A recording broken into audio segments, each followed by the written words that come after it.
Zombie Apocalypse.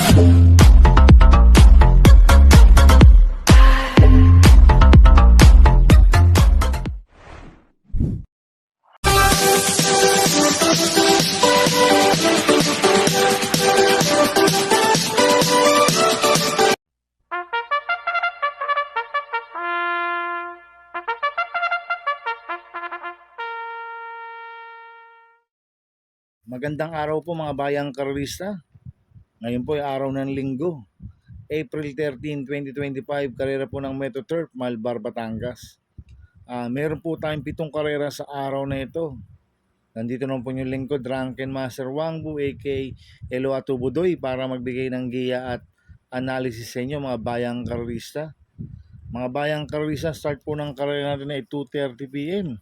At meron po tayong dalawang stakes race dito, yung 2025 Piracom Road to Triple Crown Stakes Race at yung 4-year-old and above imported local challenge series 3. Kaya abangan nyo po yan mga bayang karerista. Kaya bago po magsimula magbigay ng giya at analysis, huwag pong kalimutan subscribe, like and share YouTube channel ko po. At syempre huwag din po kalimutan i-click yung notification bell ko para updated po kayo sa mga bagong video ko. Kaya mag-i-start na po ako sa pagbibigay ng giya at analysis. Race 1, winner take all, covers races 1 to 7. May 8 kabayong tatakbo. 3-year-old and above maiden race racers sa distance 1,400 meters. First choice ko po dito, numero 1, Native Color na sasakyan ni Jomer Storke. Ito nag-barrel trial po siya noong April 4. Tarser po siya kay Lagos. Nagtala po siya ng 1.13.6 sa 1,200 meters. Medyo mainam po naging barrel trial po ni Native Color. Kaya malaki po panalo sa akin ito. Kaya siya po first choice ko. Second choice ko po, numero 5, Royal Salute na sasakyan po ni JT Pabilik. Ito, last round po na ito no March 30. Pampito ko lang zoom in. Nagtala po ng 1.29.6 sa 1,400 meters. Kaya malaki rin po panalo sa akin ito. Kaya siya po second choice ko. Maglalagay po ako ng third choice po dito, yung numero 8, Para sa Masa na sasakyan po ni Charles Reyes. Ito isang imported horse po to. Nag-barrel trial po to noong April 4. Nanalo po siya. Nagtala po ng 1.6.8 sa 1,200 meters. Kaya siya po third choice ko na pandiyado. Kaya ang first choice ko po, numero 1, Native Color. Second choice, numero 5, Royal Salute. Third choice sa pandiyado, numero 8, Para sa Masa. Sa race 2 po tayo, pick 6, covers races 2 to 7. May 13 kabayong tatakbo.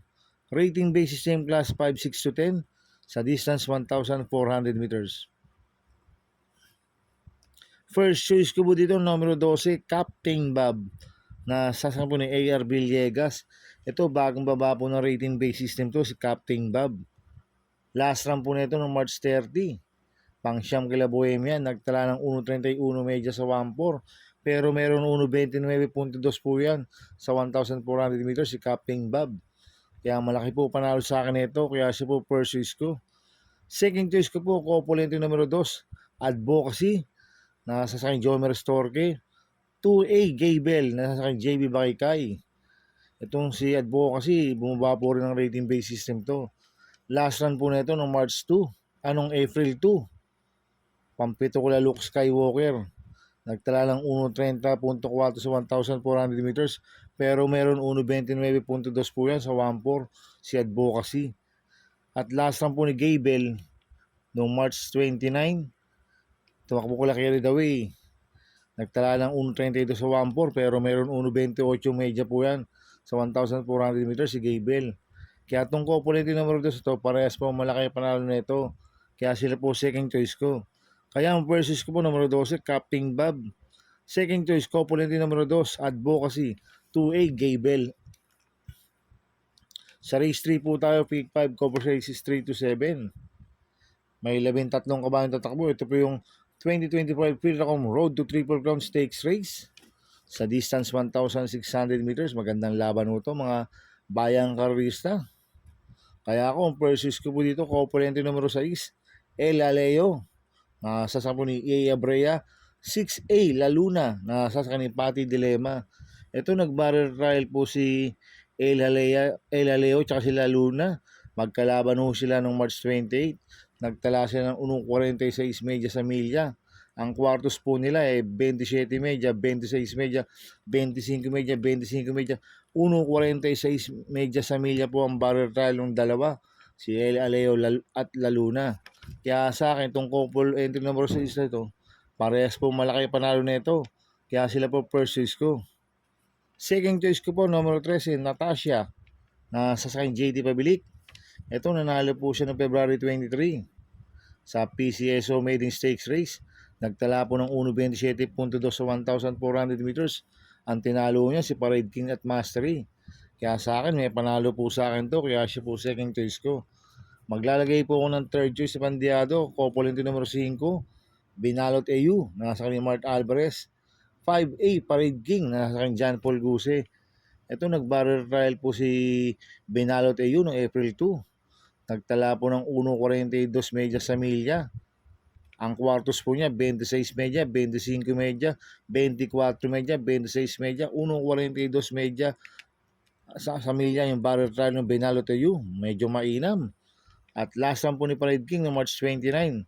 Segundo kay Morally, nagtala ng 1.27.6 sa 1.4. Kaya itong couple entry numero 5 na to, parehas po malaki panalo sa akin ito. Kaya magandang diado sa akin to. Kaya sila po third choice ko.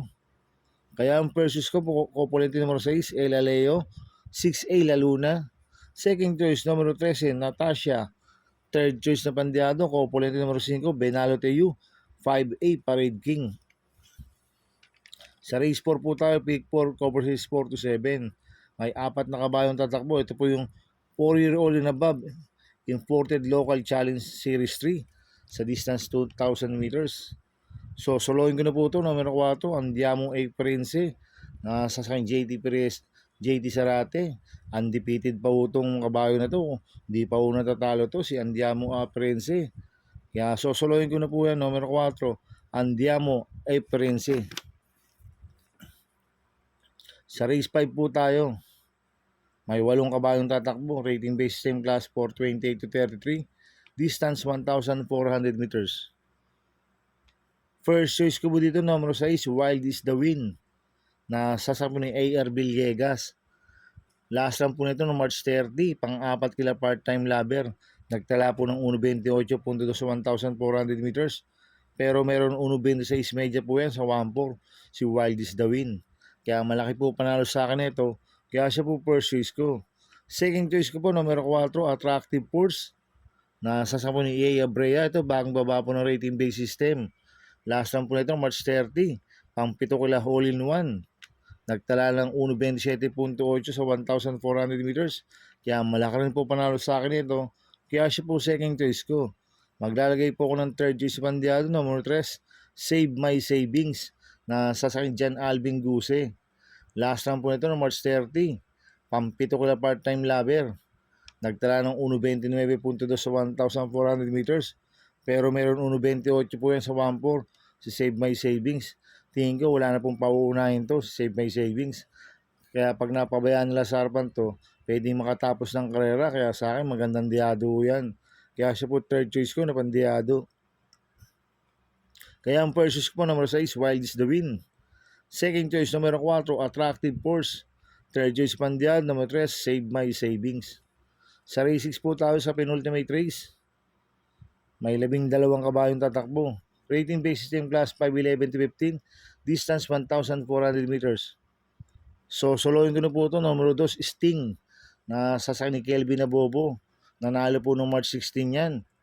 Tinalo niya si Boss Lady at Autumn Shower. Nagtala ng 1.27.2 sa 1,400 meters.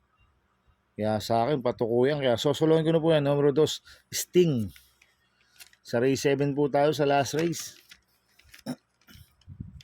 May 14 na kabayong tatakbo. Rating base system class 41621. Distance 1,400 meters. First choice ko po dito, numero 7, Amor Me Amor, na sasakyan JV Bakaykay. Noong March 30, na-scratch po yan kila High Society. Pero nanalo po lasa niya noong March 15. Nagtala ng 1.28 sa 1,400 meters. Pero meron 1.27.4 po yan si Amor Mi Amor. Kaya malaki po panalo sa akin nito, kaya siya po first choice ko. Second choice ko po, number 9, Stripe of Pink na sa St. Charles Reyes. Last run po nito no March 30. Ang apat kila I Society, nagtala ng 1.28 medyo sa 1.4. At cambio hinete, binigay kay Charles Reyes, lasan Eya Ramos po sumakay dito. Kaya malaki rin po panalo sa akin nito, kaya siya po second choice ko. Maglalagay po ako ng third choice sa pandiado, numero 14, Batang Kangkalu. Nasa kayong JD Pabilik, ito bagong baba ng rating base system. Last run po na ito, March 29. Nagtala ng 1.29 medya kila front runner. At cambio hinete, binigay kay JD Pabilik, lasan JD Flores po sumakay dito. At meron pong 1.27.2 po yan sa 1.4. Kaya siya po third choice ko na pandiado. Kaya ang first choice ko po, numero 7, Amor Mi Amor. Second choice, numero 9, Stripe of Pink. Third choice pandiado, numero 14, Batang Kangkalu. Good luck and happy racing mga bayang karisa. Inuulit ko, ito yung gabay ko lang at analysis ko. Pero pagdating sa tayan, kayo pa din masusunod. Sana ay swertein tayo at magsitama. Kaya good luck po sa ating lahat mga bayang karisa. Mga bayang kar, shoutout muna ako. Happy racing po kila Boss Manuel Chua, kila Ninong Rigor Costada, kila Boss Manny Caprice. Happy racing po sa inyo. At happy racing din po sa mga taga Barcadano OTV. At happy racing din po sa mga taga Double Rock OTV. Kaya mga bayang karisa, please subscribe my YouTube channel at Tubudoy 2.0. Sana lagi niyo pong panoorin ads ko, huwag niyo pong skip. Kaya maraming salamat po sa inyo and God bless.